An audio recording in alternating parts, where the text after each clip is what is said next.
100% துல்லியமாக கணிக்கப்பட்ட உங்களுடைய ஜோதிட ராசி பலன்களை உடனுக்குடன் தெரிந்து கொள்ள நம்ம தமிழ் ஆஸ்ட்ராலஜி சேனலை சப்ஸ்கிரைப் பண்ணிக்கோங்க.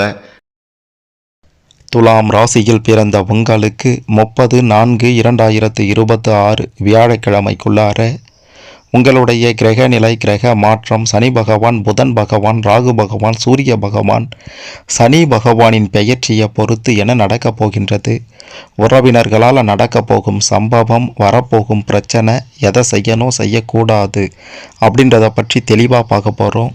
அதுக்கு முன்னாடி நீங்கள் எந்த நட்சத்திரத்தில் பிறந்தீங்கன்னு கமெண்ட்டில் சொல்லுங்கள். மறக்காமல் இந்த வீடியோவை லைக் பண்ணிக்கோங்க. பெரிய அதிர்ஷ்டம் காத்திருக்கு. முதல்ல கிரக நிலைகளை பற்றி பார்க்கலாம். லாபஸ்தானத்தில் கேது பகவானும், ருணரோகஸ்தானத்தில் சுக்கிரன், சூரியன், சனி பகவானும், பாக்கியஸ்தானத்தில் குரு பகவானும், பஞ்சமஸ்தானத்தில் புதன், ராகு, செவ்வாய் பகவானும், சுகஸ்தானத்தில் சந்திரன் பகவான் என்று கிரக நிலைகள் அமைந்திருக்கின்றது. இதன் காரணமாக என்ன நடக்க போகுதுன்னு கேட்டிங்கன்னா, குடும்பத்தில் நீங்கள் வச்சது தான் சட்டம் அப்படின்ற நிலை உண்டாக போகின்றது. குடும்ப ரீதியாக கொடிகட்டி பறக்க போகிறீங்க. தாய் தந்தை வழியில் நல்லது நடக்கப் போகின்றது.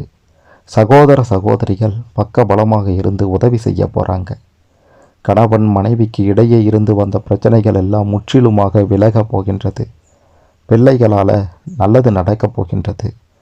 உங்களுடைய குடும்பத்தை எதிர்த்தவர்கள் எல்லாம் இடம் தெரியாமல் ஓடப்போகின்றார்கள். குடும்ப ரீதியாக நிச்சயம் நல்ல பலன்களும் நல்ல சம்பவங்களும் நடக்கும் அப்படின்றது உறுதி. உடல் ஆரோக்கியத்தில் பெருசாக பாதிப்புகள் இருக்காது. நல்ல உடல் ஆரோக்கியம் இருக்க போகின்றது. தொழில் ரீதியாக, வியாபார ரீதியாக கொடிகட்டி பறக்கக்கூடிய காலகட்டம் இது. தொழில் ரீதியாக, வியாபார ரீதியாக எடுத்து வைக்கக்கூடிய ஒவ்வொரு அடியும் வெற்றியில் தான் முடியும். உங்களுடைய முதலீட்டுக்கு ஏற்ப 2 மடங்கு லாபம் கிடைக்கும். ₹1 போட்டிங்கன்னா ₹2 கிடைக்கும். 1 லட்சம் முதலீடு பண்ணால் 2 லட்சம் முதலீடு கிடைக்கும். அப்படி ஒரு அற்புத நிலை தொழில் ரீதியாக, வியாபார ரீதியாக இருக்க போகின்றது. உங்களுடைய முயற்சிக்கு ஏற்ப, உழைப்புக்கு ஏற்ப பலன்கள் கிடைக்கும் அப்படின்றத நீங்கள் புரிந்து கொள்ள வேண்டும். பண விஷயத்தில் கொஞ்சம் எச்சரிக்கையோடு இருக்கணும். ஒரு விஷயத்தை செய்கிறீங்க அப்படின்னா, இதை செஞ்சால் நமக்கு லாபம் உண்டாகுமா அப்படின்றத பார்த்து செய்யுங்க. தொழில் ரீதியாக, வியாபார ரீதியாக கொடிகட்டி பறப்பீங்க அப்படின்றத சொல்லியே ஆக வேண்டும். மற்றபடி பார்த்தீங்கன்னா பெரிய பிரச்சனைகள் அது நடக்கும் இது நடக்கும் அப்படின்ட்டு எதுவும் கிடையாது. நல்லது நடக்கும். கடன் தொல்லைகளுக்கும் ஒரு முடிவு கட்டுவீங்க. 3ஆம் நபரின் உதவியால், மிக மிக முக்கியமாக முன்பின் தெரியாத ஒரு நபரால் உங்களுக்கு உதவி கிடைத்து கடன் தொல்லைகள் அடைய போகின்றது என்பதையும் சொல்லியே ஆக வேண்டும். இப்படி பல நல்ல சம்பவங்கள் நடந்தாலும் கடைசியாக ஒன்று உறவினர்களால் பிரச்சனை சம்பவம் நடக்க போகுது.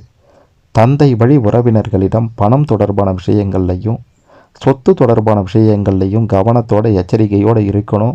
கொஞ்சம் விட்டு கொடுத்து போங்க, இல்லைனா பிரச்சனை தான்.